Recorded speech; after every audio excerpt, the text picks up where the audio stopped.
take your pick. There was one meagre mercy. The critics, chief of whom were the Blakes of the Manor in large Middlington, the Stafford Reeds of Hidden Meadows in small Middlington, and the Polfrits of Chimneys in Kingsbury Knocks, could not accuse the Stodmarshes of viewing themselves as scholarly. An announced familiarity with Virgil, an impassioned interest in the history of the Belgian Congo, or even, God forbid, the ability to haltingly list all the kings and queens of England, from Ethelred the Unready to present times, would only have served to shove them higher up the ladder of the most crushing bores the glory of Britain had ever produced. Leave the pontificating to politicians and parsons. The Blakes in particular believed the increasing association of brains with success in trade made displaying more than a modicum of intelligence smack of a coarseness verging on blatant vulgarity. Florrie would have been surprised to discover this attitude. She had been brought up to believe that her betters, whilst knowing how to frolic with style, were far cleverer than any ordinary person could ever hope to be. Else, why would God have put them in charge of things? The Blakes, Stafford Reeds, and Polfrits acknowledged this superiority as a fact, not a view, but that didn't mean one had to go around pondering the universe all day. What thought must necessarily be expended by a gentleman beyond crushing the bloody impudence of the lower classes and instilling in their sons the virtue of doggedly sowing their wild oats before ardently beseeching the hand in marriage of a woman of beauty, breeding, and fortune? The desire for one's girls to make spectacular, or at the very least creditable marriages, perhaps burned more fiercely in the maternal than the paternal bosom.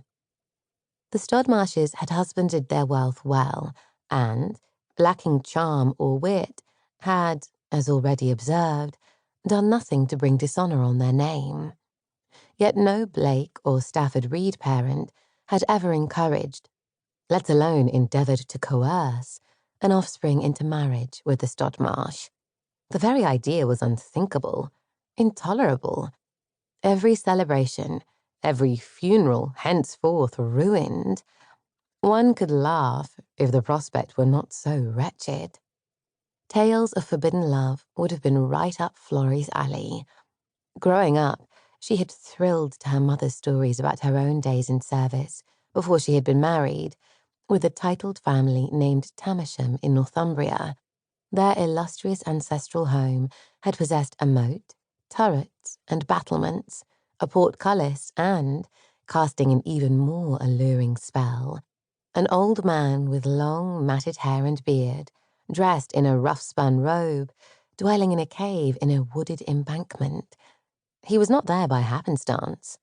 Sir Peregrine Tamersham had adhered to a tradition of employing ornamental hermits, although Florrie's mother mistakenly believed this to be a fascinating eccentricity peculiar only to that family. This whimsical folly dated back to the 18th century, when some of the upper crust believed no self-indulgence could be too ridiculous in keeping up with the Joneses. Advertisements appeared for male persons willing to serve in such a capacity. Essential requirements for an ornamental hermit included never cutting his hair, beard, or nails, and upon leaving his shelter, he meandered with his head bowed above an open Bible. The very air around him was steeped in saintly melancholy. It was a delightful fillip for house guests to espy him amidst the groves or by a woodland stream, as it was incumbent on him to ensure they did. He was not hard done by. Nature provided water, and food was brought to him from the house, but he was strictly forbidden from exchanging a single word with the servants. As a child, Florrie had loved listening to her mother's stories, and had particularly thrilled to the image of the pious ancient, drawn so vividly by her mother. Oh, to work in such a place! She could not expect Mullings to possess this rare entrancement, but she had hoped for others.